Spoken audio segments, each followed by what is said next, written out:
वालेकुम बच्चों, कैसे हैं आप? ठीक ठाक हैं? मैं तो बिल्कुल ठीक हूँ और मैं हूँ आपकी टीचर। और आज मैं आपको आपकी पसंदीदा चीज़ों के नाम बताने लगी हूँ जो कि दाल से शुरू होती हैं।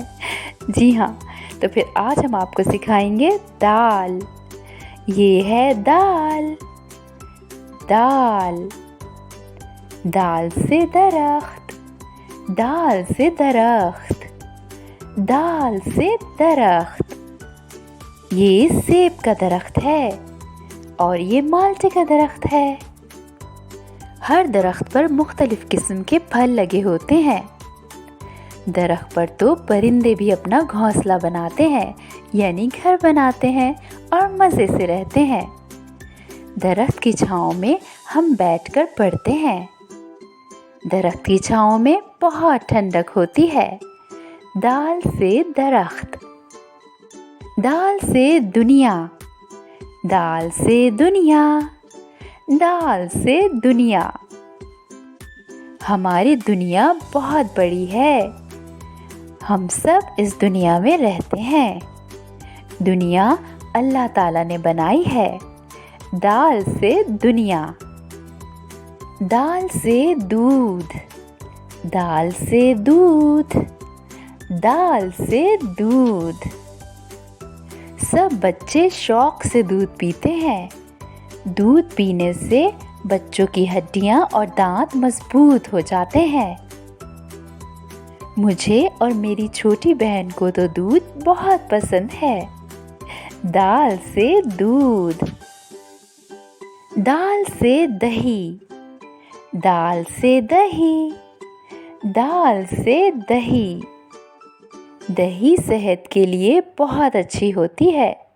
मुझे तो मीठी मीठी दही बहुत पसंद है। दाल से दही। दाल से दलिया, दाल से दलिया, दाल से दलिया। रोज सुबह नाश्ते में दलिया खाने से हम सेहतमंद रहते हैं। मैं दलिया शौक से खाती हूँ। केले, सेब और स्ट्रॉबेरी डालने से तो दलिया और मज़े का हो जाता है। दाल से दलिया। दाल से दांत, दाल से दांत, दाल से दांत। मेरे दांत तो बहुत सफ़ेद और चमकदार हैं।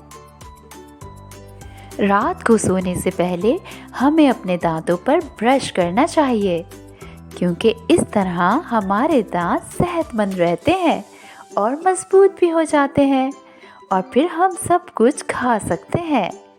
दाल से दांत। दाल से दीवार, दाल से दीवार, दाल से दीवार। ये मेरा कमरा है। मेरे कमरे की दीवार पर मेरी तस्वीर लगी हुई है और ये मेरी बहन का कमरा है। मेरी बहन के कमरे की दीवार पर 2 तस्वीरें लगी हैं। दाल से दीवार। जी तो बच्चों, है ना कितनी मज़ेदार चीज़ें जो दाल से शुरू होती हैं।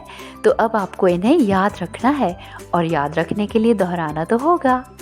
दाल से दरख्त, दाल से दरख्त, दाल से दुनिया, दाल से दुनिया, दाल से दूध, दाल से दूध, दाल से दही, दाल से दही, दाल से दलिया, दाल से दलिया, दाल से दांत, दाल से दांत, दाल से दीवार, दाल से दीवार।